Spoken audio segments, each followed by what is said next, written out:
At number 10, shaming parades. If you've ever watched Game of Thrones, then you might be familiar with that scene where Cersei gets paraded through the streets of King's Landing while naked, while someone behind her rang a bell chanting, "Shame. Ding ding ding, shame." You know what I mean? It's kind of a meme, but it's also based on a real medieval tradition called shaming parades. For years, people have loved shaming others. I think it's just human nature at this point.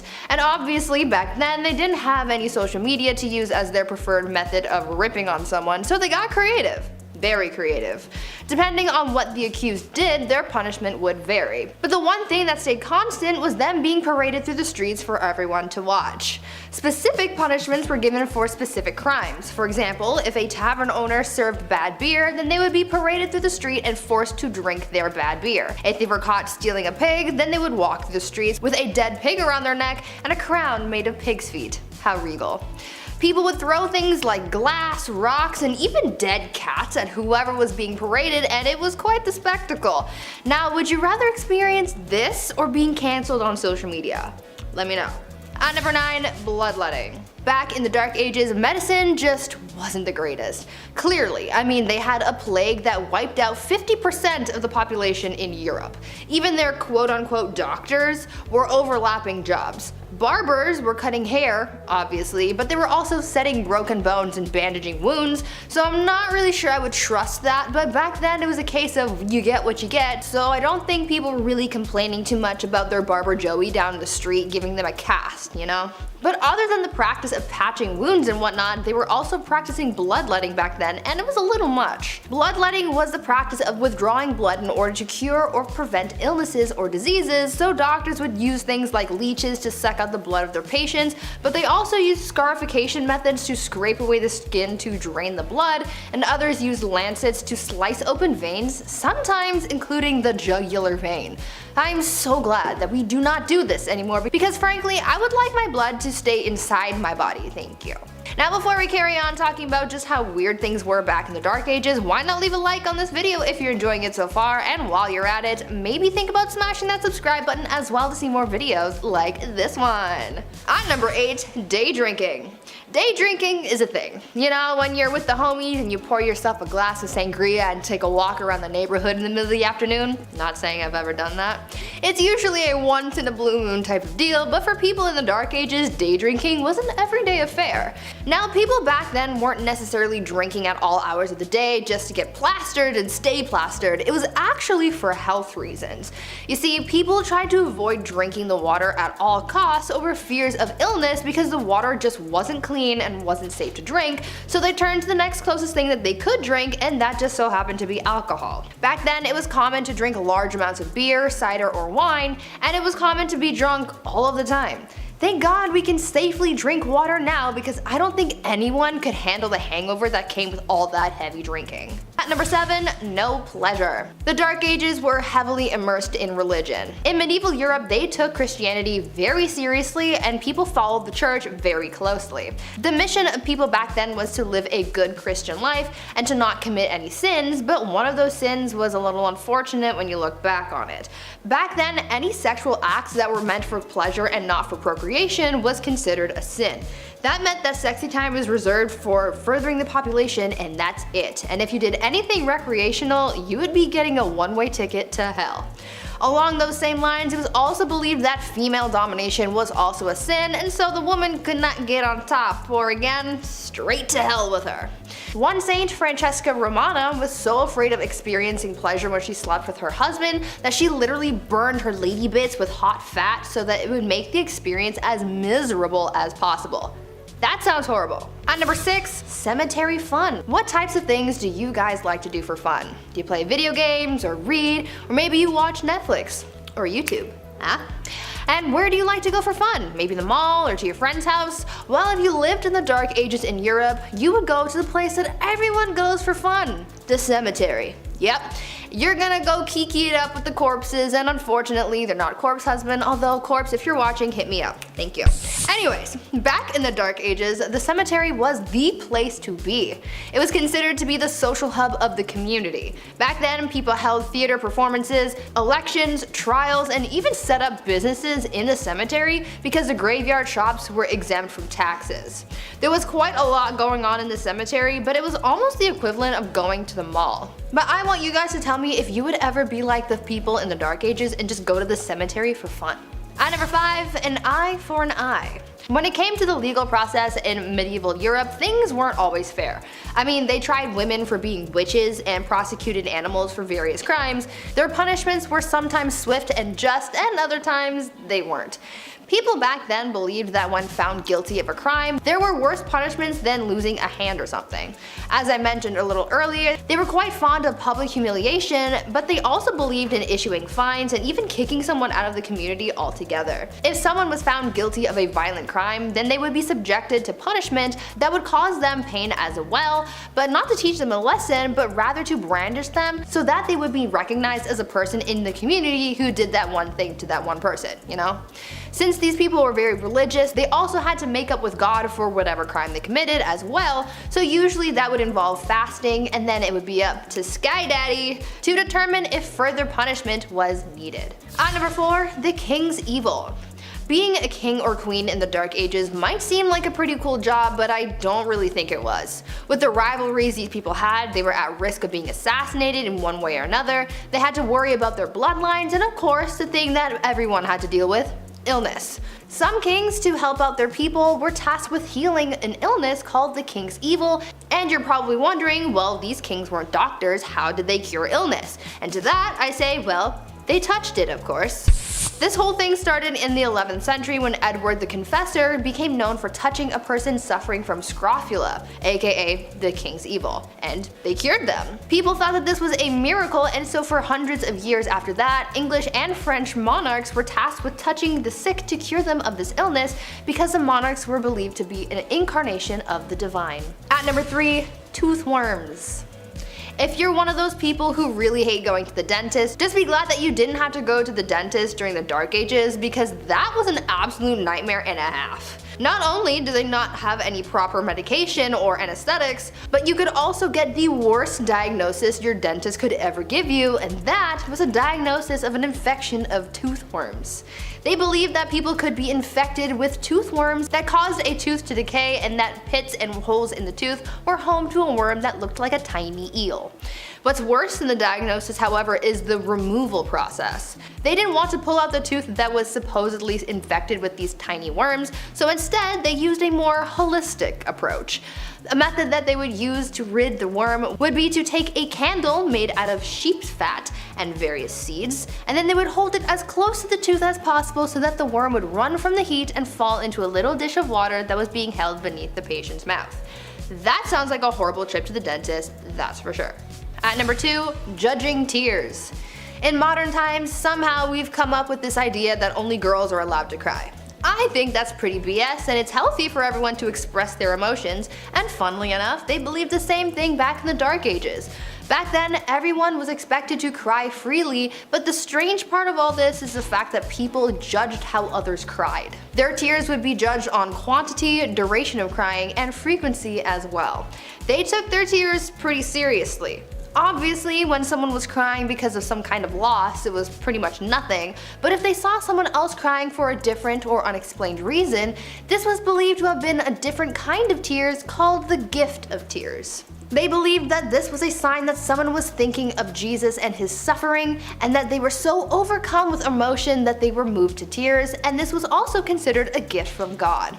As long as someone's crying wasn't too loud, they didn't cry too much, and it didn't disturb anyone, especially during a church service, they were just considered particularly devout. And finally, at number 1, pee readings. This Dark Age tradition is probably one of the strangest ones I have ever heard, and you might come to think the same thing. In medieval England, people were known to get diagnosed based on their pee. Back then, they believed that the consistency, color, and taste of someone's pee could diagnose someone's ailments.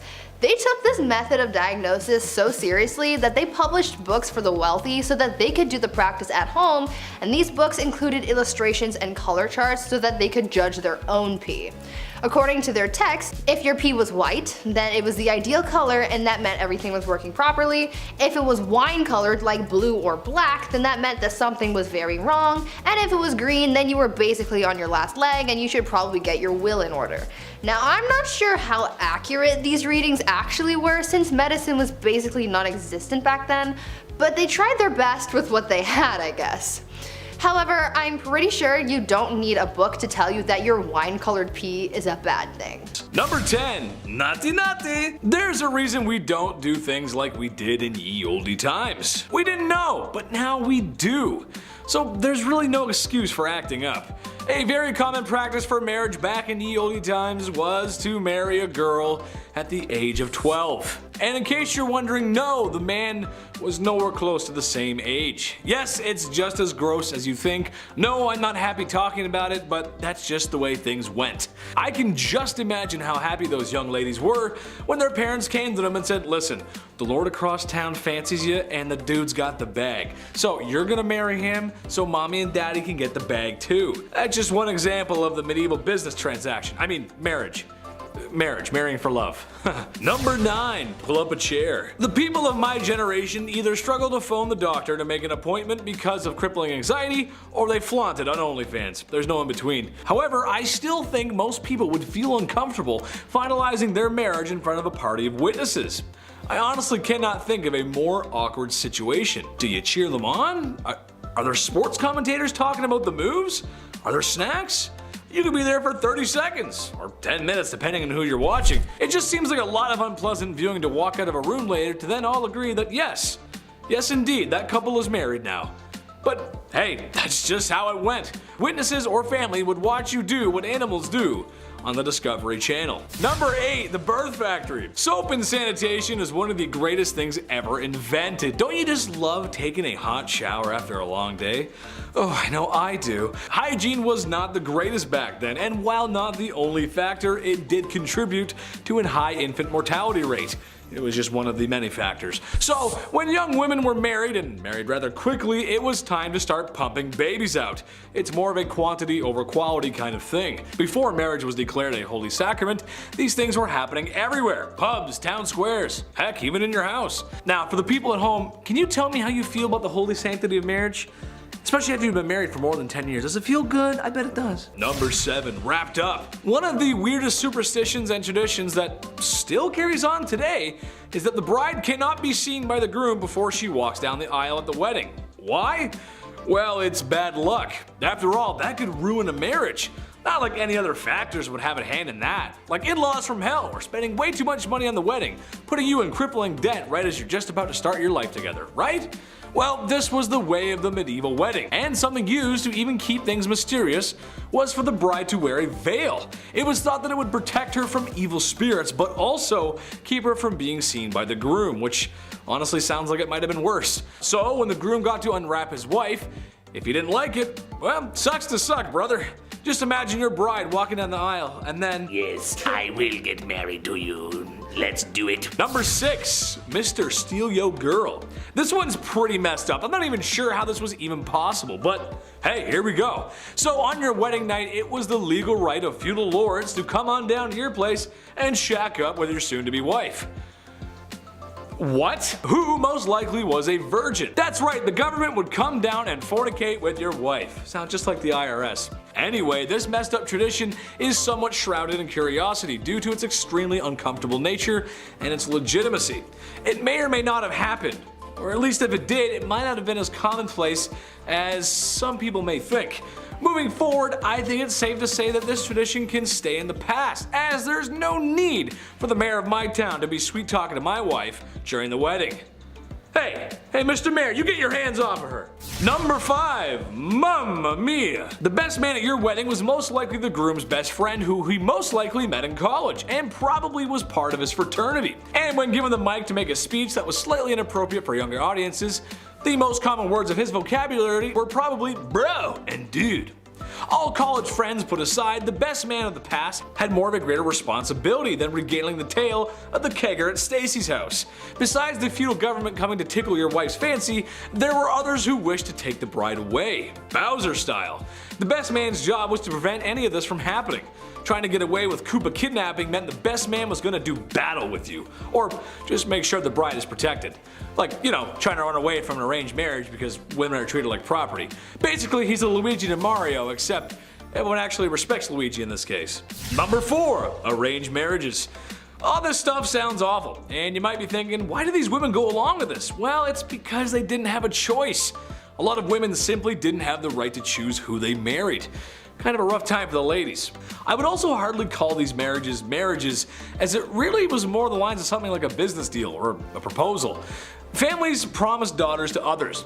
Being basically sold off to someone probably isn't a good feeling. For wealthier families like royals, a lot of times it was just about wealth and power, but also about keeping alliances, keeping borders in check. Your daughter marries my prince, now we're allies. Oh, you've got a son? Great, because I've got a niece that just turned 13. Gross. Number 3, marital disputes. I like to joke around in this channel. Ah, hell, who am I kidding? I like to joke around all the time. But this is kind of a touchy subject. But it's the truth, considering everything else that was going on, and it's not that far from the truth to say that women probably were not respected well inside the home either. This was a time long before equal rights and the resources that women today still need in case of domestic issues. I, as an internet comedian, cannot do the subject justice, as it's something of a more sincere conversation to be had. However, I can talk about it from the medieval times, and some men just needed to be put in the naughty corner bad. Life was a lot harder for the average Joe back then, which means it was a lot tougher for the average Jane. Tough conditions don't excuse men treating women that way, but what I'm saying is, it just wasn't a great time overall, especially for the women. Naughty, stay in the naughty corner, you bad medieval men, bad. Number 2, mail order. This kind of goes without saying, but men basically just got to pick a wife. Using money, power, or because somebody just owes you a favor. You get to pick out a wife. It was basically like shopping for a new car. You look around, check your options. Remember, this is the time when women were treated as property. Perhaps the biggest divide between men and women back then is that while men treat marriages like business or political agreements, they are still looking for love, where for a woman, she just doesn't have that option. Sometimes marriages go bad, but can you imagine what it would be like to be in a marriage you didn't even want to be in from the start? Man, that's rough. Number 1, married games. This one is just too weird not to mention. Divorces were not that common back then, till death do you part, and depending on if the church would even allow it, but however, in the ye olde times, in the land of Germany, there was a really messed up process called trial by combat, which basically meant when husbands and wives needed to work something out or separating, they fought for it, Hunger Games style. The man was placed in a hole to level the playing field, and the woman had a sack of rocks that she would use. Not that any married couple today would ever want to hit each other over the head with anything, right? Come on, no, you guys love each other. And when this display of happy matrimony was finished and a winner was declared, the other had their light snuffed out. In a nutshell, the only way to divorce or remarry was if your spouse ceased to exist. So, here's some weapons to deal with it. Go ahead, here you go. Crazy. Kicking off the list at number 10. Boiling. Whenever I get in a bath that's too hot, I think of the medieval times. I can't help it. I can't believe this was once a real thing. I get chills thinking about it. Either water or oil would be used for this ancient punishment. To die by being boiled, that was reserved for those who poisoned others. So if you have any vials of poison, toss it. Don't do it, man. Trust me. In 1531, the time King Henry VIII was running the show, they made boiling a capital punishment. So poisoning somebody back then was equal to treason. Therefore, it was agreed you should be boiled slowly in front of like a room full of people. I would say that's the worst, but I know what's also to come on this list. Number 9. Water. Taking a step away from the worst physical thing one could possibly go through, let's take a look at how far the mind will go before it too breaks. Sensory deprivation is still around today. In fact, there's many who pay for it. Yeah, they lie in a dark tub full of salt, then they float and listen to Childish Gambino. It's a magical experience. Your senses are powerful, especially combined with water. So this dripping machine, this old water punishment, that was just all bad. You had ice cold water dripping on your forehead and your face over and over for hours and hours. Drops would be at different random times so you can predict it as well. My toes are wiggling while I'm talking about this. This is making me anxious right now. In medieval times, they would tie you down and then using a horn, a big ass funnel, they would pour 9 pints of water down your throat. So water is horrible in many ways. Number 8, fire. Can't talk about medieval punishments without mentioning this witchy classic. Commonly practiced in Babylonia and ancient Israel, then later on in Europe with the classic witch hunts, burning at the stake didn't come from churches, like many believe. They didn't call the shots there at all. That was mainly how small towns settled local beef. Yeah, by burning at the stake, instead of just like a fist fight at the park. Burning at the stake came in full swing way back in 1431 in France. French disbelievers like Joan of Arc, they were burned at the stake. It was crazy that they actually did this as a form of punishment. This is one of the worst medieval punishments, and believe me, there's a little bit of a silver lining here. It was quicker than most. Sometimes. Gunpowder was sometimes used so that the burning and stuff would be much faster and brighter and louder and much more horrible. A lot worse on paper, but a lot faster. So honestly, I think it's better. History is insane. Another red-hot punishment used in medieval times was when the accused had to hold a red-hot iron bar and then walk a few steps with it. A red-hot iron bar, your hands were literally toast at that point. Here's where it gets even worse though. 3 days later, the accused would come back to the court, and then when the bandages were removed, if their hands were healing, they started to heal, they were deemed innocent. They were on the path to goodness and whatever. If their hands were still in horrible condition from, say, I don't know, holding a red-hot iron bar, then they were pronounced guilty. That's how the courts worked back then. Number 7, the rack. On to something not so hot and fast, but rather dull and slow. The rack is surprisingly well known. It was originally introduced to the Tower of London around 1420. The Duke of Exeter referred to this device as his daughter. What a weirdo. It's like guys who call their car like she. It's like, okay, just a little bit too close to your automobile, man. Relax. It was an open bed frame type device where your ankles were tied at the bottom and your hands were tied at the top. Already we're off to a horrible start. It was horizontal as well, and sometimes it was up. It was all bad. It would just leave you hanging by these ropes, and these ropes were slowly tightened more and more, obviously causing some problems to muscles and joints that were, holding things in place. This was done to extract information. This is also one of the worst things I've heard. Even getting tickled like this would be horrible. I couldn't even imagine. I make jokes because I'm uncomfortable. Honestly, hit that thumbs up to spread some good vibes because we're not even halfway done, folks. Number 6, Molten Metal. This was another form of capital punishment, and if you've seen Game of Thrones, it'll ring a familiar bell. A few of these do, actually. Yikes. Metal would be heated up in a cauldron for a long time to the point where it was liquid. It was molten metal, just a soup of minerals. Look, we said this video wasn't for the faint-hearted, and here at Bumblebee, we like to keep that promise. They would then pour the molten metal on your head, or more commonly known, they pour it down the throat of the accused. Obviously, it wasn't done as a method to extract information, it was done to brutally end someone's life. Because they're not talking after that, of course. Execution by molten metal was supposedly done to a wealthy Roman general, Marcus Licinius Crassus, back in ancient times. The metal would burn your muscles and skin, literally cooking it, and then after a few moments, it would harden. Bad, not good. Number 5. Keel hauling. Not to be confused with Kegels, keel hauling was reserved for the worst of the worst at sea. This was used by pirates for sailors who disobeyed orders and all that jazz. The victim would be suspended by a rope with rocks or weights around their ankles, then they're lowered to the keel of the ship where all the sharp barnacles live. After so long, these ships are so old, it's just piled on, layers and layers of barnacles. Then they would get dragged all along them with the water and everything. Water plus pain, it's a lot. It's a deadly combination. Anything to do with barnacles in the sea, no chance. I'll literally tell you anything, Blackbeard. Anything. Number 4, solitary confinement. This is a kind of punishment that still exists in our modern society, but it can truly be one of the worst punishments out there because of the type of psychological distress that it causes. We were all just in a pandemic for so long. We got so bored and we had Netflix and iPads and whatevers. I can't even imagine this back in the day. Basically, it's a prisoner living in a single cell with little to no contact with anybody else. Not even like a guard or anything rattling keys like in the old times. It was just nothing. No one would even check on them. There are many stories about people being locked up for so long they forget about their families, and some people have gone away to solitary confinement for so long that once they're out, they just forget how to speak, really. They forget how to be a human and interact in the real world. Solitary confinement and the negative effects that it has on a person is becoming a wider topic of conversation because of the effects on a person's mental well-being, and it's a topic for a lot of human rights organizations. Back in medieval times, solitary confinement was literally just a room made of stones. It was pitch black, freezing cold, you were tucked away below some janky castle, and most of the time you weren't really alone. In the dark, nibbling away at your little piggies were, number 3, rats. Another Game of Thrones classic. If you're a rat person, I know there's a lot of people who do tricks with their pet rat. That's cool, but maybe cover Stuart Little's eyes for this one. Rats as a medieval punishment, where do I even start? Okay, this one was a punishment for the rats at the same time. What was once called a rat trap involved a man or woman being tied down to something, and then a metal enclosure would be strapped down to their chest or their stomach. Now inside this metal enclosure, there's rats, which are also just loose walking around, and the person can feel them, the little feet walking around in their skin. And this is when the person instilling the punishment begins heating the other end of the metal enclosure.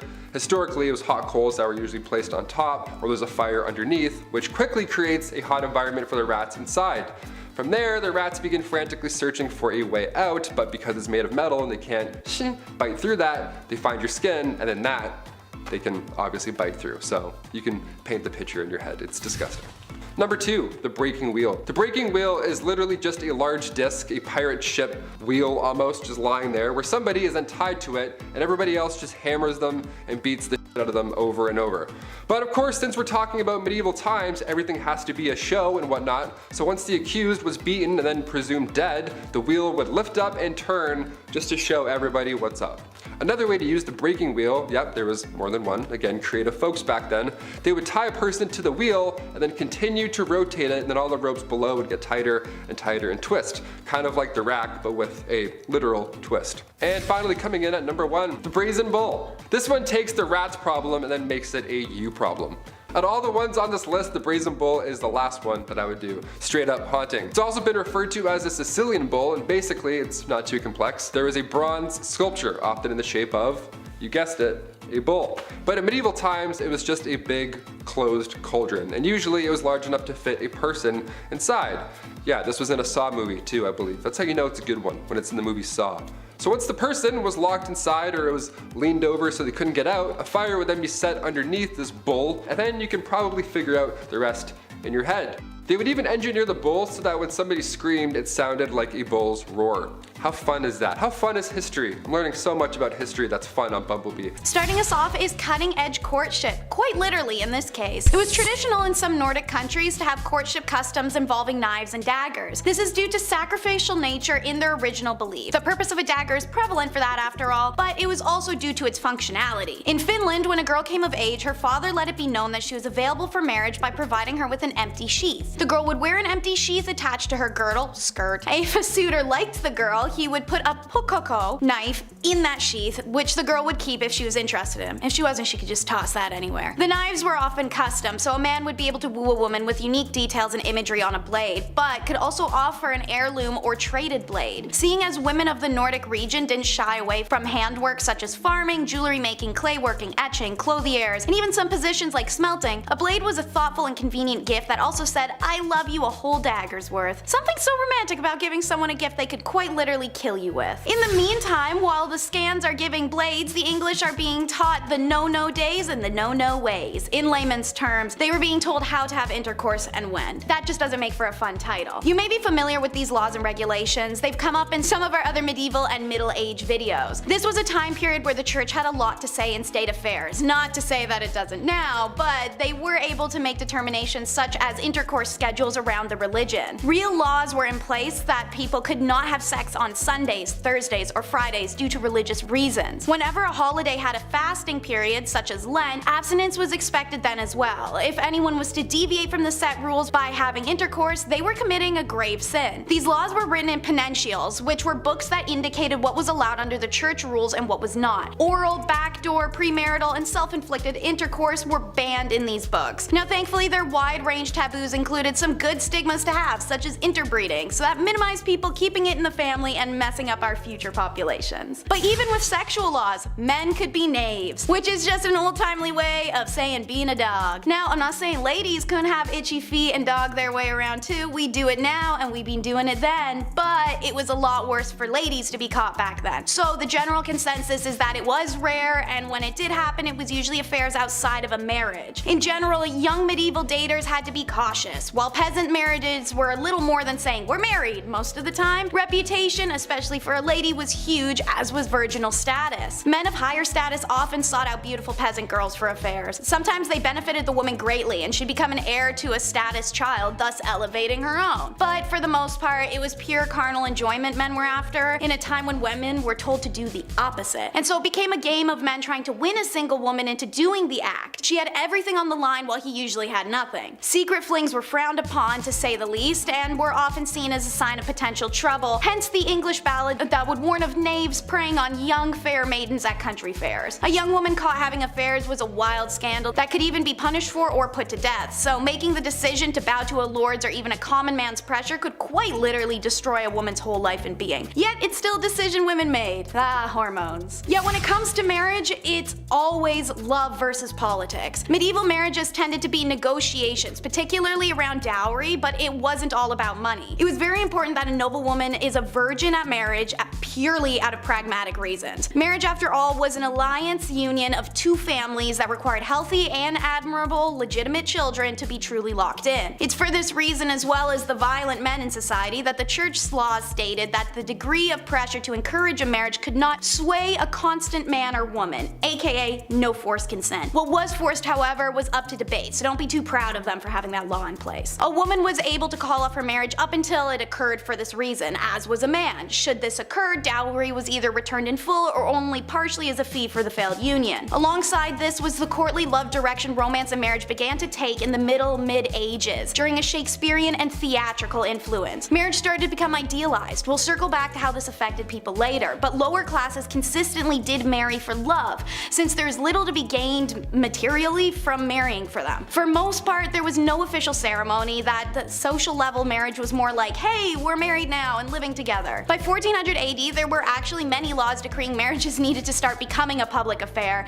and one may wonder how often people did marry in secret. Next up, watch lords try to impress ladies with a lance measuring contest. As mentioned, courtly love and chivalry are important facets of medieval society and culture, and seeing as tournaments and displays of masculinity were centerpieces of this culture, it's no surprise it made its way into courting. By 12th century England, tournaments were in full swing, usually consisting of jousting and melees, a big organized throwdown between knights that were not expected to be dangerous but occasionally resulted in serious injury or death. These tournaments were respectable places to meet potential suitors, and singles flocked to these spots to watch heroic knights joust and parade themselves around, while noble maidens looked on adoringly. Some contemporary conservative commentators, as well as the church, however, complained that the tournaments were places of frivolity, scandal, and lust. Buzzkills. Don't worry, if sword fighting isn't your forte, then poetry or songwriting were also popular ways to express your love to a lady. And remember, when meeting a beloved, dress to impress, but not so much that you cause a scandal. Remember, sumptuary laws exist. It'd be pretty embarrassing to be arrested and sentenced on your first date with someone. It was advised that medieval women getting ready for a date should wear their tallest steeple hat and their best dress, and top it off with their finest linen wimple. This helped to elongate the neck. A long neck on a woman was considered beautiful. So was a bunch of other weird stuff that we'll get to in a second. Meanwhile, men should always remember on a date to wear their best gown and hose, which are pantyhose. But as said, don't dress too posh. The sumptuary laws of medieval England, such as the statute concerning diet and apparel of 1363, tried to ensure that citizens did not dress or consume above their social status. These rules included what kind of fur trims could be worn and by whom, colors, hats, patterns, shoes, and all the whole shebang. Check out our video Top 10 Unusual Medieval Laws You Never Knew Existed to learn more about sumptuary laws and laws of fashion. The rules of etiquette will most definitely help you avoid scandal when invited over to the family home of your potential lover, and they were genuinely as follows. 1. Keep your hands clean. Don't stroke the dog or the cat. Be sure to wipe your fingers on the tablecloth instead of licking them. 2. Bones are not to be gnawed, and don't pick your teeth with the sharp irons. 3. Don't eat with a fork. Forks were used to prepare food, but most medieval Europeans thought forks were an odd thing to eat with. 4. Don't eat with a knife either. Many people carried the knives on them on their belt to carve up the food before eating, but don't eat with it. 5. Okay, if it's a liquid, use a spoon. People tended to eat with their hands for everything else. 6. Don't sit too close to the salt cellar. Salt was expensive and associated with prestige, so it's a good dating tip at a big dinner to see who sat closest to the salt cellar. And 7. You can burp, but look up at the ceiling as you do so. And 8. Remember, you must not urinate at the host's premises unless you're staying overnight and it's before bed. Obviously, some of these things like wiping your hands on a tablecloth, eating without a knife, or holding your pee until it's time to go are pretty unusual to us now.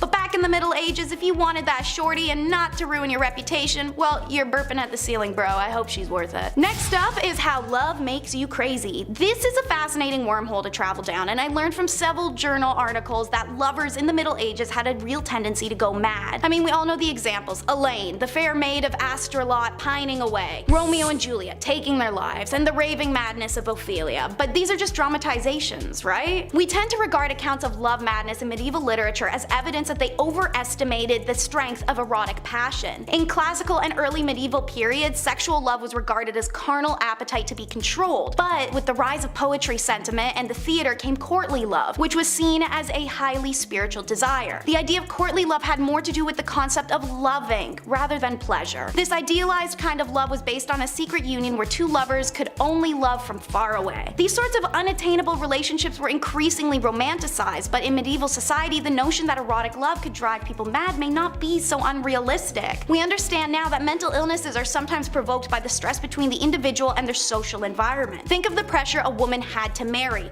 Her whole life is purely based on existing for marriage and childbirth. The headspace created would be incredibly vulnerable to valuing all self-worth off of said marriage. If she had no suitors or faces rejection and begins to start aging out of normal marrying age, these could be detrimental to her mind. Mental illness existed in the past. This level of self-worth being carried by societal pressure that also will punish a woman for her sexuality or existence of it should it be perceived as sinful or unwomanly is unbelievably stressful. So yeah, women primarily would literally be driven insane by marriage and their value being tied up in it. But it's okay to be crazy as long as you're hot. So let's follow these medieval beauty tips. These are actually documented tips I rounded up, so let's run through the list. First, pluck your eyebrows and move your hairline back. A high forehead was considered attractive. One hair removal recipe was a vinegar mixture with ant eggs and ivy. Yum. Second, cancel all your Mediterranean trips. You need to whiten your face. Paleness was considered beautiful, and to achieve this, some women would apply mixtures to their skin such as white lead powder mixed with sheep's fat. Weird. Third, while you're at it, hide those birthmarks and moles with homemade concealer. These blemishes were sometimes associated with witches in the Middle Ages. You may know this from our top 10 unspeakable things women went through in the Dark Ages video. One popular concoction was a face mask of bull's or hare's blood. Fourth, brunette is boring. Go blonde with organic hair dye. Flaxen hair for women was considered the most beautiful. Women who were not blonde could try a hair dye made from stale sheep's urine and saffron. If word of mouth wasn't enough to get these beauty tips to you, rest assured, Daniel of Beccles wrote a popular 13th century etiquette book. Regarding appearance, he said a man's hair should be neatly styled with a beard that was neither long nor shaggy, and nails should be attractive and teeth should be kept clean. How do you keep your teeth clean? One recipe for teeth cleaning in the Middle Ages was to mix sage leaves with salt, roll into balls, bake them into a powder, and then rub them on the teeth. Sage advice indeed. And if you do not want to be a scandalous unmarried spinster, you better listen to it. And last but not least, don't forget to bring the hemlock. Whether you're two dirty knaves trying to get down lawlessly or a married couple who didn't want kids, hemlock was your best friend. So yes, while the medieval church made it clear that sex outside, and for some clerics inside, of marriage was sinful, the literary and documentary evidence suggests that these medieval Brits were still finding ways to be as randy as rabbits without an illegitimacy scandal. It was hemlock, a recommendation made by 13th century author Peter of Spain in his book Treasure of the Poor. Peter wrote men should rub boiled paste of hemlock on their boys before intercourse. Seeing as hemlock is poisonous, this was ballsy. Obviously they were open to whatever suggestions they could get. When Persian physician Abba BMZ Razi works was translated, Europeans gobbled up his suggestions, which was applying cedar oil onto the nether regions before intercourse for a man or after for the woman. He also said that if the woman jumps backwards after intercourse, the stuff will fall out. Seeing intercourse before marriage itself was illegal and knavery was perceived the way it was, I'm sure I don't need to explain the scandal in this one. Kicking off our list at number 10, the London Tornado. We've all heard about the Great Fire of London in 1666. So let's talk about another horrible event from history, shall we? That's why I'm here, after all. On October 16th, 1091, harsh winds from the southwest took out more than 600 houses and a handful of churches. There was a mighty tornado. The Church of St. Mary was a rather unholy place to be on that specific day. The tornado killed 2 men in this building and it tore up the roof, and timbers went everywhere. The rafters were actually ripped from the structure, then slammed down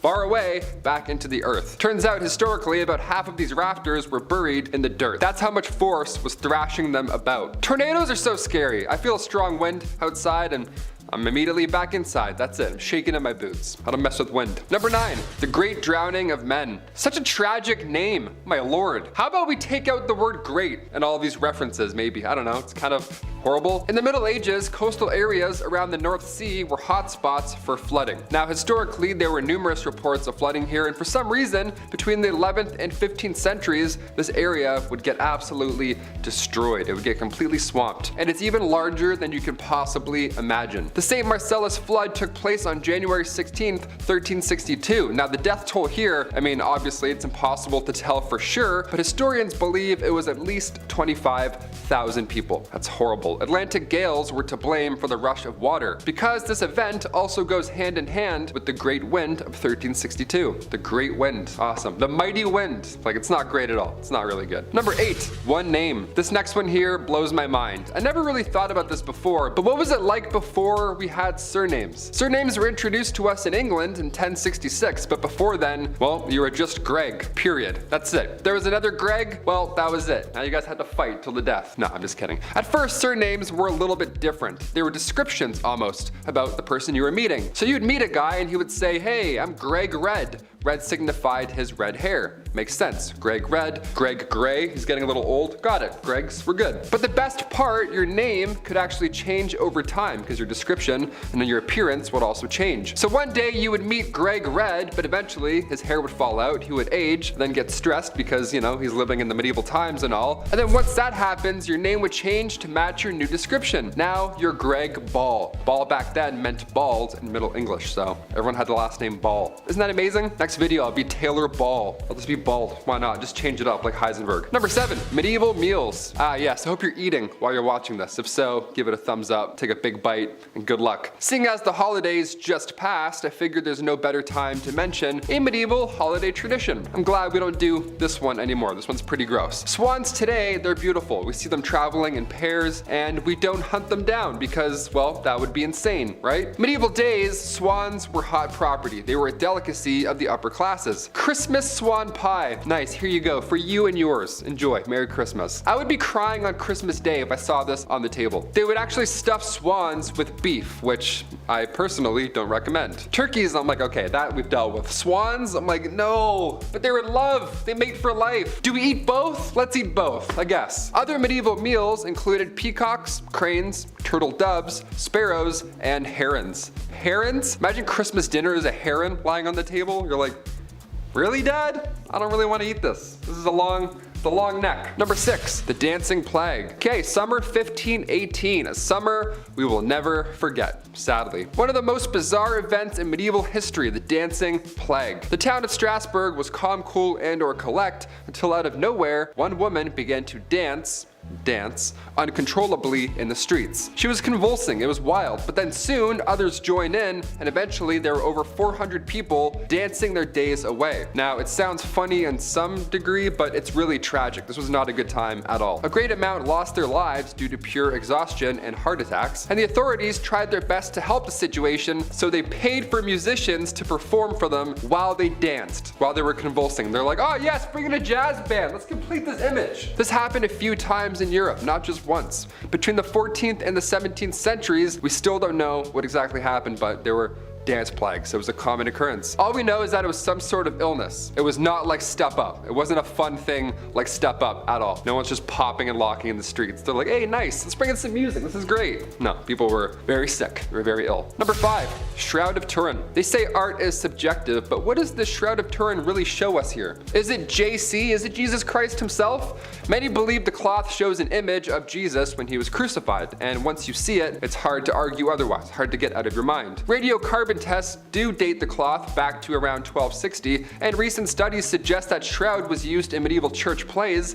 that would depict this exact scene, the resurrection of one Jesus Christ. What do you think? Accurate representation or another case of face pareidolia? Face pareidolia is when you see Jesus and things. I look at our producer Chris. I see Jesus every day right there. A little bit more jacked than Jesus, but you know, same image, more or less. Number 4, summer is canceled. Back in 2013, scientists discovered a volcano on Lombok Island in Indonesia that went off sometime around May to October 1257, and scientists all agree that this eruption was the largest blast that the Earth had seen in 7,000 years, so it was quite a spectacle, a horrible spectacle, if that. Cut to the next year, 1258, the following cold temperatures ruined crops and brought famine to pretty much all of Europe. Cattle were all dying off quickly, it was far too cold for them to even stand a chance, and it's estimated that London saw 15,000 deaths that year alone. Experts believe that this volcanic eruption was a factor in the Little Ice Age that changed global temperatures from the 14th to 19th century. That's like if Yellowstone went off tomorrow. It would be a really bad time, and then afterwards would be almost worse, if anything. No resorts for a while, I think. Definitely not. Number 3, the Great Famine. The medieval adjective game, back again with the Great Famine. Awesome, another great. All of Northern Europe suffered the Great Famine in 1315, so only like 60 years after that volcano went off. I mean, like, what luck is that? What a terrible time to be alive. 1315 to 1317, 2 years of famine, countless lives were lost, and of course, with people losing hope, crime rate shot up to an extreme level. Can't even describe some of the things that were recorded, but my god, people were horribly insane. The Great Famine brought unrest in peasants, but it also disturbed members of nobility. It's always nice when that happens, right? It's not all of us suffering. Some of these noble purple lords up here are also starving. Cool, we're even. They were set back, and in turn, they gave up the oath of chivalry. Yeah, talk about the Dark Ages. They're like, you know what? No. Number 2, Plague Bear. Bus boys, but for bodies. Let's do it. My god, this one's really dark. The hot summer of July 1665, right before London saw that great fire. What to do with all of these poor souls who have been hit by the plague? Now, bodies at this point were literally starting to pile up. So we need a new profession, somebody that deals specifically with these horribly infected bodies. Any volunteers? Show of hands.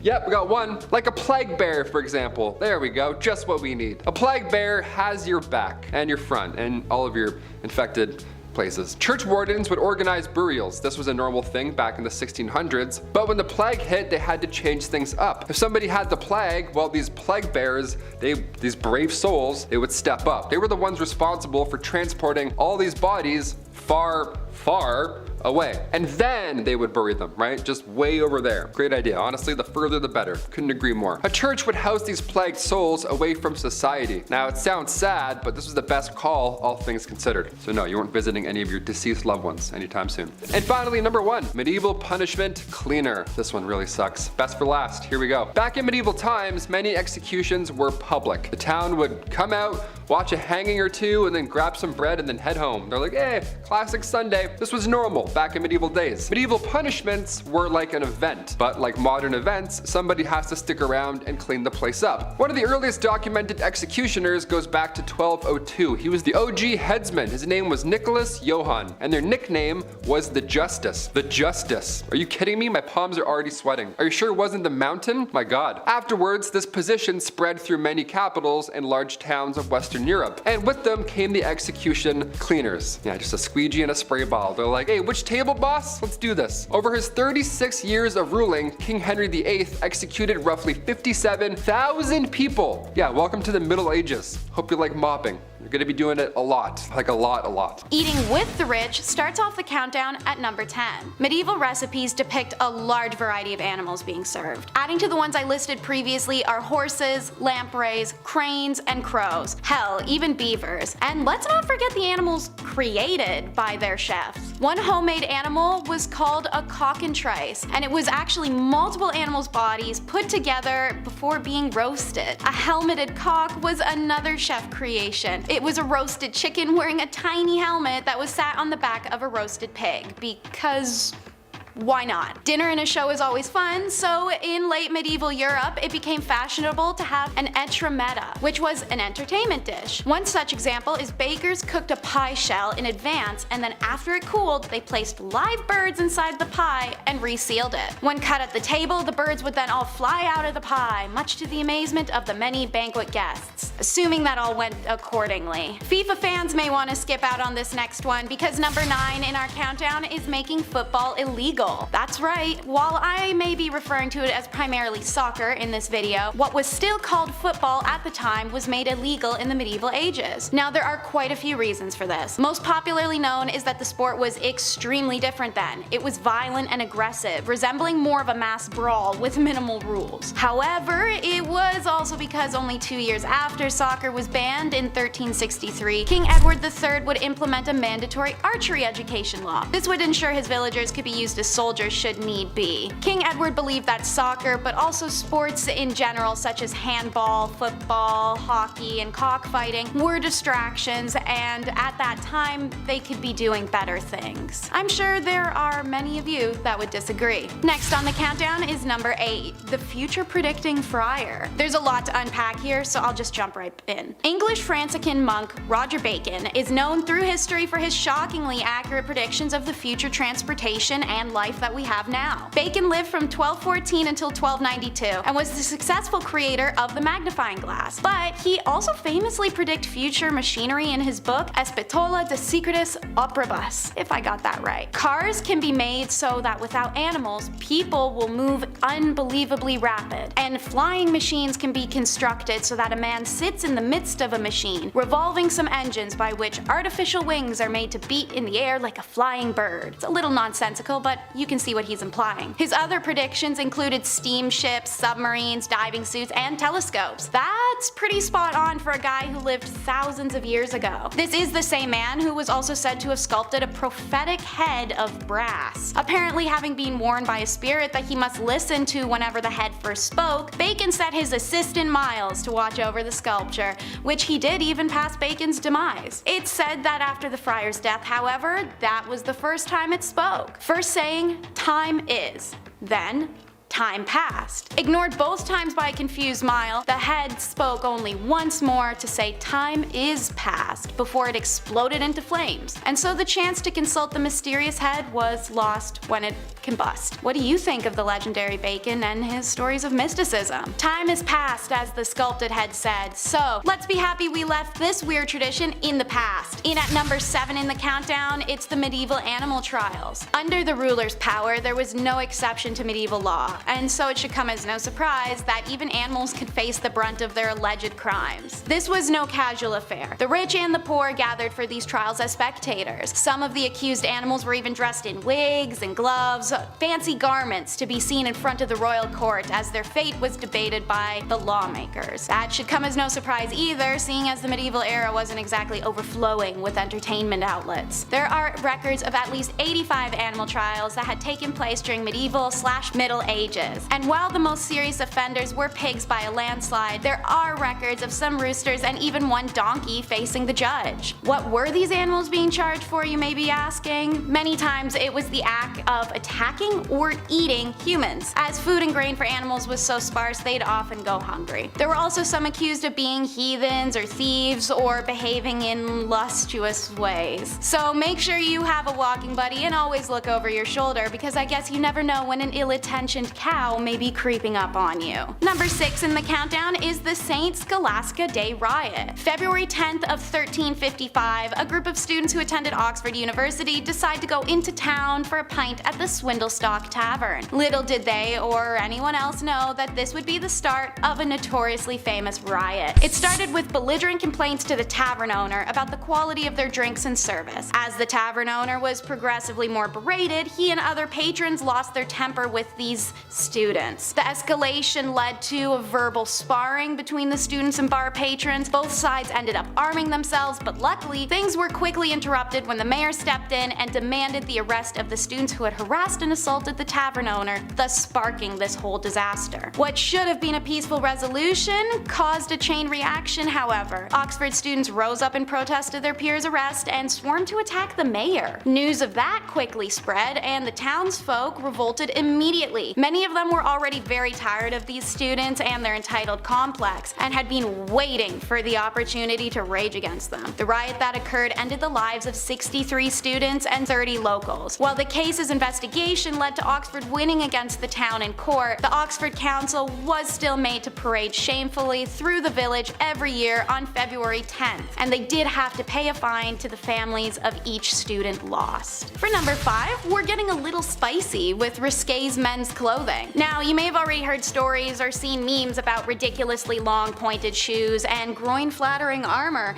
but did you know that provocative men's clothing was all the rage for a period of time in the medieval era. It's recorded that in the late 14th century, men were quite keen to be seen in overtly short tunics and thin tights. By 1463, a modesty statute had to be passed, as men had upgraded to wearing cod pieces publicly, which did cover their mostly exposed genitals, but only by making them look cartoonishly large and bulbous in the process. A similar escapade happened with the Krakow shoe. These long, pointy-ended shoes were sometimes so long that they had to be tied back around the wearer's ankles or reinforced inside with a whalebone. The same statute in 1463 also addressed limiting these Krakow shoes for those reasons. Seems like there may be a little bit of a compensation theme here. Both provocative dressing and shoe length were limited to those of extreme wealth after the statute passed, but that didn't stop the development of some more outlandish beauty standards. For example, number 4 in our countdown is Plucked Bear. Nowadays, whether you're scrolling through an app or walking down the road, you're likely to see advertisements for eyelashes and hair accentuation services. And while that may be pretty trendy and normal to us, now, in the medieval ages, having hair on your face would have actually made you stand out in a crowd. Women would remove their eyebrows, eyelashes, even significantly reduce their hairline so as to achieve a smooth egg-like effect. This was because the forehead was considered the center point of the face for many years, and so it would make sense to remove anything on or around it so as to accentuate it, right? Maybe. Moving on. If you're tired of her plucking herself bald, and she's tired of you wearing shoes that enter a room before you do, then maybe it's time for a good old-fashioned medieval divorce by combat. That's right, you heard me. Coming in at number 3 is divorce by combat. This finding was discovered in a historic German manuscript that laid out rules as to how divorce by combat was to proceed. Their decision to use combat as a means to solution was not unusual for medieval Germany, as trial by combat was part of their law system. Trial by combat was legally sanctioned duel that ensured whomever was to win the fight was deemed right. There are many ways that these duels could be fought, and various weapons and locations in which to have them. The divorce by combat trial was placed when a man was put into a 3-foot deep hole with one hand tied behind his back. The woman, however, would have a normal ground and be able to move freely. This was believed to ensure a fair fight between the sexes. Now, there is some evidence that the outcome of these trials could still end in death, even if the death was not as a result of the combat. It's said that if the man lost to his wife, he would be taken from his hole and executed in the town square. If the woman lost, she would be then placed in the hole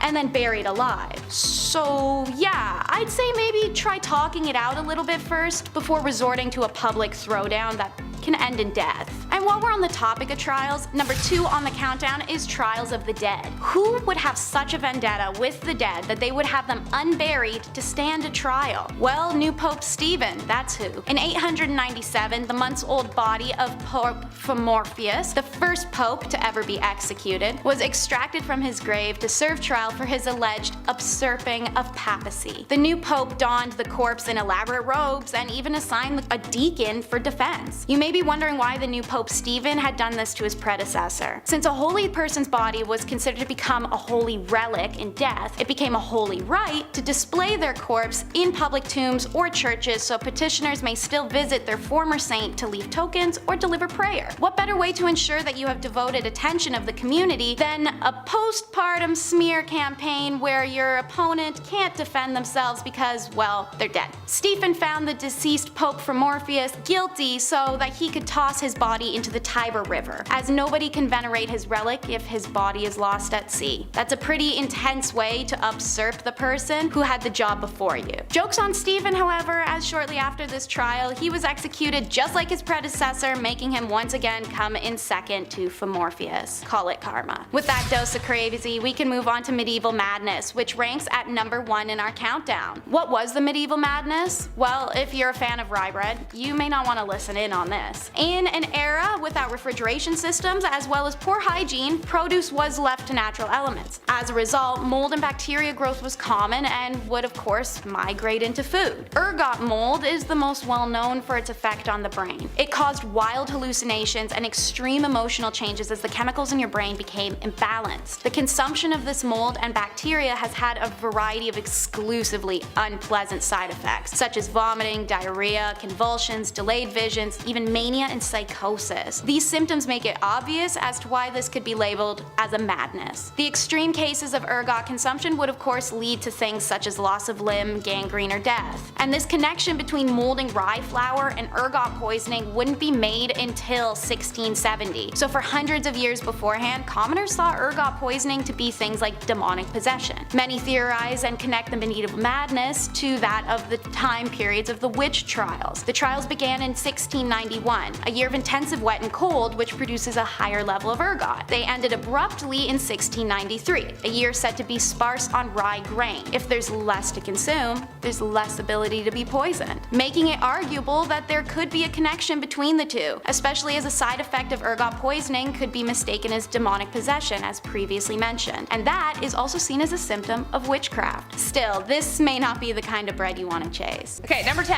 Location, location, location. So first off, let's begin at the very foundation as to why medieval castles were built in the first place. And the biggest hint lies in where they were built. From the 11th century onwards, medieval castles were built for a few reasons. 1. To demonstrate wealth. 2. Provide a place of defense and retreat. And thirdly, to defend important passageways and landways. Oh, and it was a nice place to live. But specifically because of the last few reasons, where a castle was built really mattered. Some were built by the sea to have a strong advantage over naval attacks, or they were built on hilltops just like you see in the movies. The more they could see, the better the chance they had of anticipating the enemy's attack. But even still, some castles took this idea to the extreme, such as Castle Monte Titano, which literally looks like it's about to fall off of a cliff any moment, or Przemyśl Castle, which was built into the side of a cliff face and is only partially visible from the outside. This would definitely make it difficult for anyone to attack the fortress given the rough terrain, but still, like, how did they even build that? How did you even build it? I don't even know. Just the talent, pure talent. Number 9. Helmeted cock. No. I'm not talking about what you think I'm talking about. Think about how much entertainment you consume on a daily basis. You're watching me right now, scrolling on TikTok, Instagram, movies, Netflix, whatever you want to do. The desire for entertainment is strong in humanity, so medieval nobles found ways to insert the funnies into everything they could, even food. Helmeted cock was one such entertaining delicacy that delighted all of the guests behind the castle walls. It was essentially a rooster stitched to a pig and then roasted. Another game they used to play with their food was live frog and chicken. They would put live frogs into pie shells so that when someone cut into it, all these frogs would just ribbit about the dinner table. Hilarity! And then live chicken was significantly darker. They'd pluck a live chicken in boiling water in front of the guests, like in a jacuzzi, and when it passed out, they'd glaze it to look like it was cooked. Then they would lay it on the table, and when the chicken finally came to, it would bound up and down the table to the delight of the guests. This poor chicken who's like frantically being like, where the heck are my feathers? I'm naked! Just awful. Weird times. Weird times. What else were they gonna do? Number 8. The art of dying. To see where I'm going with this, check out this pic. Why does he look so calm? He's literally being stabbed in the head and like the side and everywhere else. While in real life this wouldn't actually happen, you wouldn't be this calm if you were being killed, but this was the goal. People lived in a very pious society back in the medieval ages, and what with death looming around every corner with the Black Plague, you know, they developed a very unique idea about death called ars moriendi, the art of dying. The idea revolved around a good Christian death, that it should be planned and peaceful. I'm going to die on December 16th, blah, blah, blah, blah, whatever date. They didn't actually say that, but anyways. So as medieval people were lying on their deathbed in their castle, they were expected to receive it without despair or any kind of existential crisis. You had to take it honorably, and if you didn't, it was looked down on, but then again, you were also dead, so what does that matter? But it was because of this belief that even in paintings depicting gore and death, the victim, who was stabbed in the head, always had like a calm expression, just like, yeah, this is fine. It's a flesh wound. Number 7. A jester versus Netflix. As soon as I said jester, you pictured a tight-wearing, colorful bard with a stupid hat. Probably not far off, but the nobles had to entertain themselves somehow, as previously mentioned. The castle would play host to loads of minstrels, jugglers, and acrobats. Edward II, for instance, in 1306 had hundreds at his knighting celebration. But the original meaning of the jester was just simply a good storyteller. They would wander in on dark evenings and entertain the company with fancy tales, comedic and dramatic. But soon jesters became employed full-time to kings and lords. Henry II had one called Roland the Musical Farter. Brainen. I wonder what he did. Every Christmas, he would perform and earn a grant of the land, so they were paid pretty well. He had to be wise and quick-witted in order to maintain the love of their masters. However, if they went too far, off with their head. Triboulet, the king of France's fool, once went too far and was sentenced to execution, but he got out of it when they allowed him to choose how he would die. He simply said, old age, and he was pardoned. Again, quick-witted. Number 6, gazing out of windows. Imagining a world where women are restricted from education, business autonomy is thankfully getting harder and harder to do. But even without feminism, women still operated within the constraints of a patriarchal society in very important ways. It was their job to run the entire castle when the lord was away, for instance. They weren't just staring out windows, waiting to lower their hair for a handsome suitor. Medieval noblewomen, for instance, had the responsibility of running the household and enforcing it. Lords were often away on crusades, war, court, or even just dead. So it was up to the ladies to run the estate, finances, and even to defend the castle against attack. Also, if the husband was dead, many women would choose not to remarry because you had more advantages being a widow than being married. You would essentially be treated as a man, especially in terms of property and things like that. Religion was also incredibly important, and one of the restrictions for women at the time was that they were forbidden from touching the altar. So in order to metaphorically dance around this, they donated their clothes to the church, which would eventually be worn by the clergyman, hence they would eventually touch the altar. A very clever way of getting around this rule, but more research needs to be done about women in the medieval ages, but this is kind of what it looked like. Number 5, shotgun weddings. Behind the closed doors of the castle walls, love lives were pretty much what you would expect them to be. Really stinky, and also not about love. Marriage was politically motivated, and there wasn't room for much love there. Women had essentially no say, and both boys and girls could be married as soon as 12 to 14. However, compared to today, their ceremonies would be better compared to a shotgun wedding in Vegas than the ones we know. It would be completed in a matter of moments just by simply uttering consent. You could marry technically in the street, or at dinner, or at a pub, or in bed after the deed is done. So because things got so confusing by the 12th century, marriage got more complicated. It was declared a holy sacrament that must be observed by God. Observed being the key word. Not only did people actually have to see people saying I do, they had to see them do the deed. The bride was carried to the bed by the family, and they would wait around until the act was complete, so you know what I mean. If you were lucky enough to live in a castle, you might have had bed curtains to shield the viewing, but they still heard everything that was going on.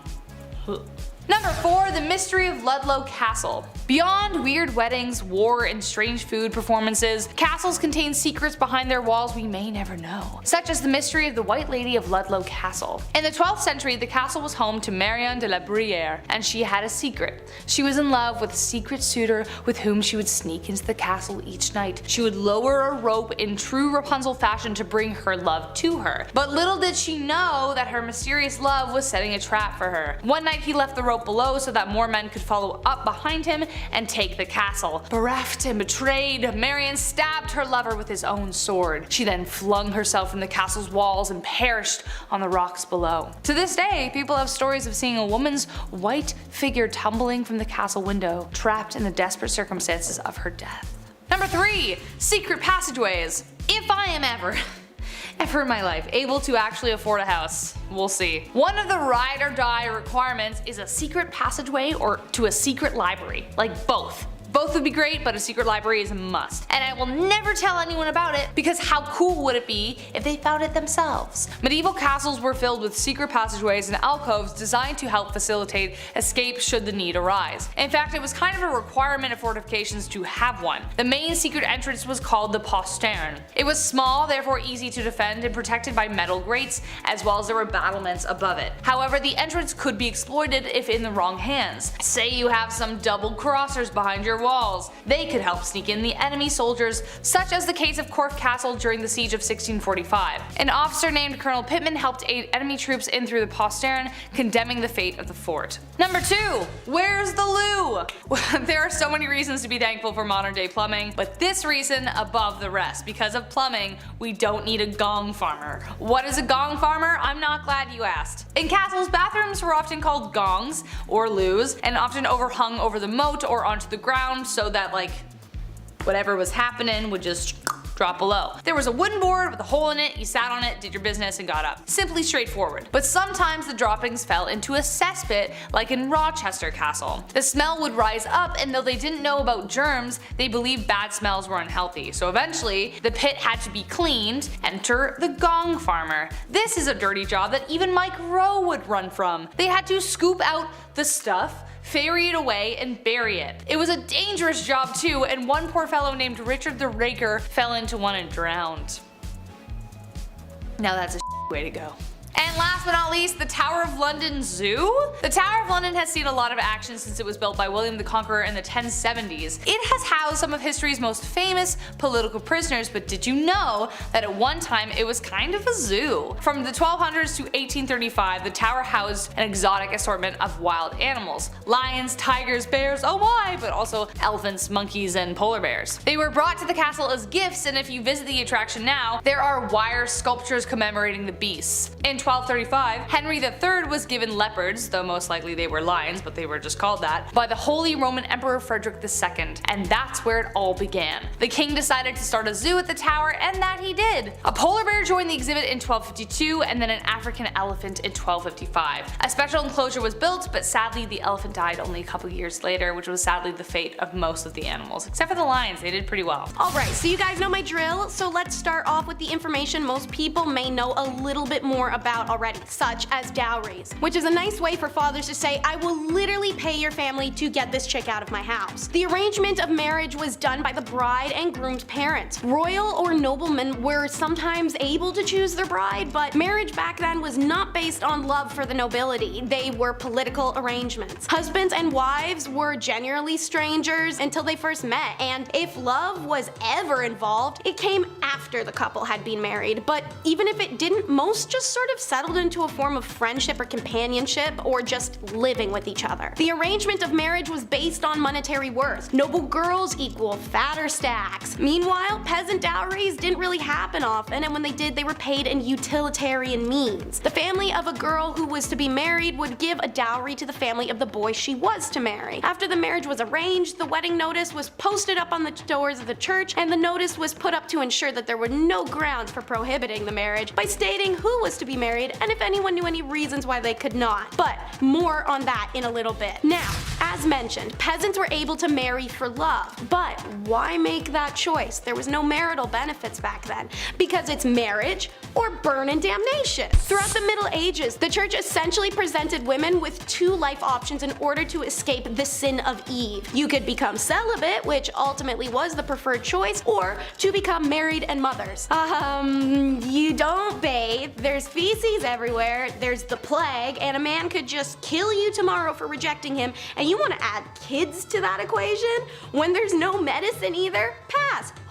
Hard pass. Nunneries were literal havens for these single women, because sure, you could be celibate and still live in town being a spinner or whatever, but again, you run the risk of some dude just jumping you and the courts blaming you for it and then doing something whack like cutting your nose off for it. Nunneries were female only. They kept things clean and locked up, so women could just try and have an ounce of peace in an era where existence was just to breed or feel bad about yourself. According to Host and C.S., once a girl was physically ready to consummate, aka she met Aunt Flo, she was ready for marriage. However, since puberty came earlier for females than males, they could marry at a younger age. So, for peasants who were genuinely interested in marriage out of love, something that could only be done consensually on both sides, they were eligible once they'd hit their respective puberties, and were able to wed. No parental consent required, which is the next on the list. As people lived short lives in the Middle Age period, parents of nobility often made arrangements early on, and a few months old baby could be betrothed to another few month old baby, and then raised in their respective royal nurseries until they hit that jolly old consummation age in their teens. Think Sleeping Beauty being promised to the prince in the Disney movie. Peasants and commoners, however, were able to marry as they wished, and parental consent wasn't even required. It was like this for centuries. But there's always those folks who didn't like when two separate religions mixed, and there's always those who tried to take advantage of the easy I do policy. So good things never last. And it didn't. When this law finally changed in England in the 18th century, the old rules still applied in Scotland, making towns towns just over the border, such as Gretna Green, a destination for English couples defying their family and wanting to marry without their consent. A brief personal story for you guys. So my mother is a traveler and decided to visit the famous Gretna Green town and wedding site, where the tradition of Gretna Green marriages still lives today. My mother was taking photos and reading history plaques when she got taken aside by her tour guide. A couple whose family wasn't supportive of their relationship, just like the couples of the past, had shown up and decided to marry spontaneously in the traditional way. They had chosen Gretna Green for its historical significance to their unsupported love, and they needed 2 witnesses. The tour guide could act as one witness, but they needed a second. So my mother stood as a witness for a young couple who had just traveled to the border to marry at Gretna Green alone, experiencing the same pilgrimage thousands of couples had done in history. So on the topic of witnesses, how did that get started? Up next is witness schmitness.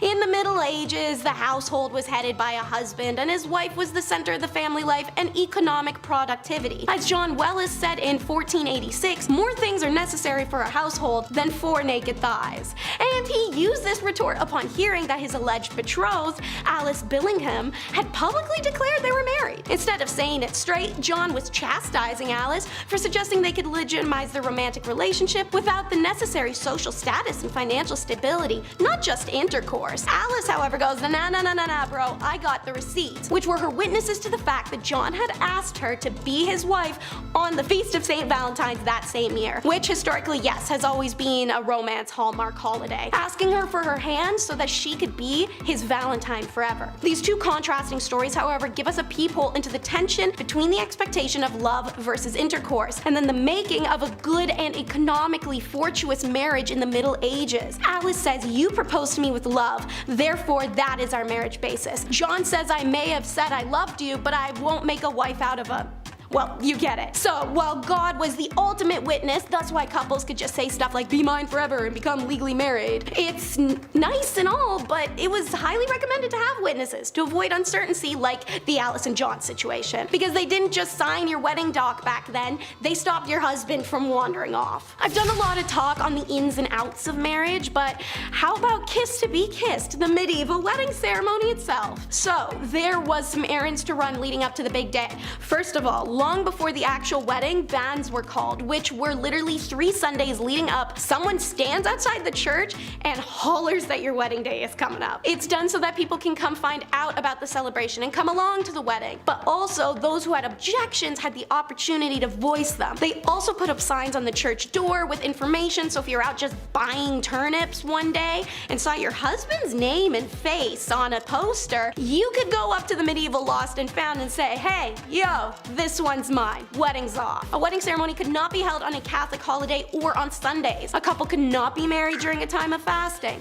They can't be married by someone who had killed someone else. So make sure you got all those things written down to avoid. When weddings started to occur at churches, they were done at the front doors. Nobles married with big parades and elaborate garbs, while peasants sort of kicked it in whatever they had. The couple would exchange vows, usually some Jesus-y stuff, and the priests asked one last time if anybody's got any beef with these 2 getting hitched. After that, the groom presented his bride with a wedding ring, burlesqued by the priest, and the ring was placed on each finger of the bride before landing on the ring finger, and amen, the ring stays there. Then the procession goes into the church, a special mass began, and people prayed for the couple and their future offspring. After the mass, the priest kissed the groom on both cheeks, and finally, the groom would kiss the bride. But sometimes you can say I do and have a whole ceremony and still have to prove it. In the Middle Ages, getting married was easy for Christians living in Western Europe. According to the church, which created and enforced marriage law, couples didn't need permission of their families or priests to officiate until towards the end of the 18th century. And though the church controlled or tried to control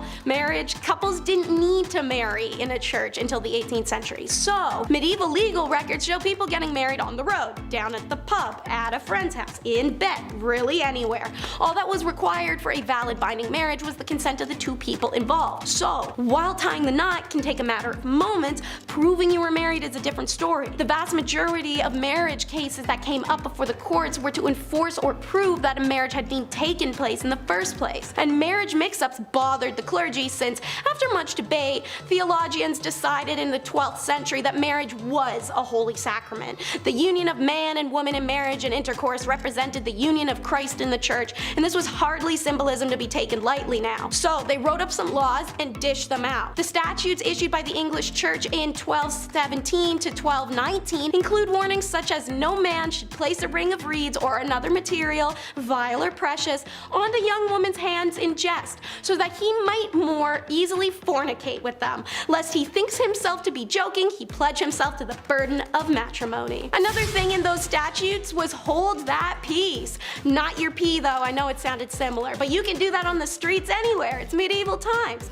Beautiful. Anywho, the bonds I mentioned earlier were introduced as part of the 1215 changes to try and flush out any impediments before a marriage took place. This could be someone is already married, or she's not a virgin, or he's wanted for killing someone. There's range. Nevertheless, until the Reformation, there was no speak now or forever hold your peace. In the Middle Ages, problems discovered or revealed after marriage could have an enormous impact still. For example, Joan of Kent, who's remembered as Edward the Black Prince's wife and the mother of the future King Richard II, was married in her early teens. It was a whole Diana-level spectacle with full publicity, a church service, her new boo was an aristocrat, but after about 8 years of marriage, this marriage was overturned in the papal court and she was returned to a knight she had secretly married without her family's knowledge or approval when she was 12. Imagine that, spend 8 years with a dude only to be shipped back to some idiot I said I love you to when you were 12. If that still happened nowadays, we'd all be locked in with our first crushes. Take a minute please and soak that horrible thought in. Anyways, it's difficult to know how many medieval people married for love or found love in their arranged marriage. There was certainly a distinction between free consent to marry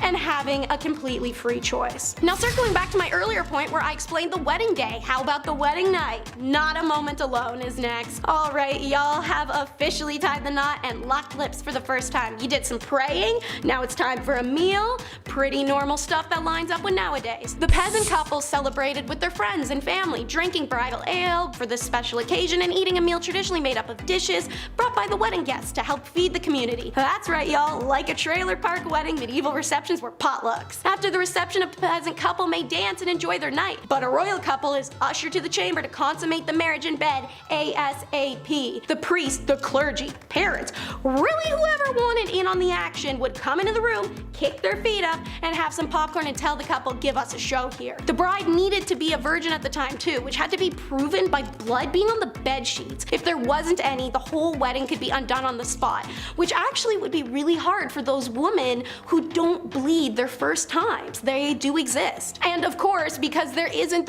enough people in the room while your cherry's getting popped as is, a medieval wedding tradition allowed unmarried guests from the procession to also follow royal newlyweds into the room and take turns throwing the bride and groom stockings at them. Whoever managed to make a direct hit would presumably get married soon. Yeah, this is where the bouquet toss comes from. Then someone has to go retrieve it off the naked sweaty couple so someone else can have a throw. Truly a magical time of wedding traditions. Imposed witnesses, parental consent, church weddings. Yes, it was because of the confusing I do issue and a bunch of others I've listed, but it was also because of kidnap. So, over the last 20 years, historians have increasingly problematized consent we've heard of in the past, warning us not to project modern understanding of consent onto that medieval canon law. Today, consent is defined by what is present instead of what is absent. Yes means yes instead of no means no. In medieval times, the gap between coercion and consent was essentially a hairline. Women didn't have many legal options to deal with very persuasive or dangerous men who demanded their hand and would stop at nothing to achieve it, and consequently, the women often agreed to marry them for fear of their life. Because stopping at nothing often led to being captured, and with women being property, if said captor managed to return home and take the woman against her will before a brother, father, knight, whoever can do something about it, she becomes his property. These abductions then regularly end in marriage because of the damage of the deflowering caused to the victim's reputation. She'd never be wanted by anyone else, and so the POS who can't understand the word no wins. To delineate between consent and coercion, canon laws dropped in the 1200s stated that the degree of pressure applied on an individual could not sway a constant man or woman, meaning that neither family members, romantic partner, a stranger, anyone could exert pressure on an individual to force their consent. However, the degree to which force is interpreted and is defined by each city or community. Some communities stay stuck in old ways. And last but never the least is apparently you can be 2 into your wife. So, marriage, aside from being a means of property exchange, was also used by the church to regulate adult activities and carnal desires of the everyday person. Because any intercourse outside of marriage was a universal sin, but intercourse in marriage is only acceptable for procreation. Which means the church is trying to peddle that a good intimacy relationship was beneficial to your marriage, but neither desire nor pleasure should be involved or play a role in it, because that's physically possible. They took this serious too, man. Like, Thomas Aquinas warned that a man who slept with his wife solely for pleasure was treating her like a lady of the night, and St. Jerome stated in the 4th century that a man who is too passionately in love with his wife is an adulterer. This is a sentiment which remained prevalent up until the end of the 16th century. Not only was the purpose of intercourse within marriage made abundantly clear by the church, and still is, but there were many rules and regulations pertaining to the act itself, like when the activity between the husband or wife was or wasn't permitted. That would be like a feast or fast day, Sundays, menstruation or pregnancy, while breastfeeding, and for 40 days after childbirth, also holidays, and holy days. This meant that on average, most married couples could legally have intercourse less than once a week. -1 time a week, you guys. But at least we had champs like Albert the Great who would throw ladies the proverbial bone every now and then. He defended women's carnal desires during pregnancy, actually, in a document, claiming that the fetus stimulated desire in women. A woman never desires relations so much as she does when she is pregnant. Medicine is most needed in the time of greatest illness. That's a hell of a sentence, a lot to unpack there, so let's just leave it as medieval marriage sucked.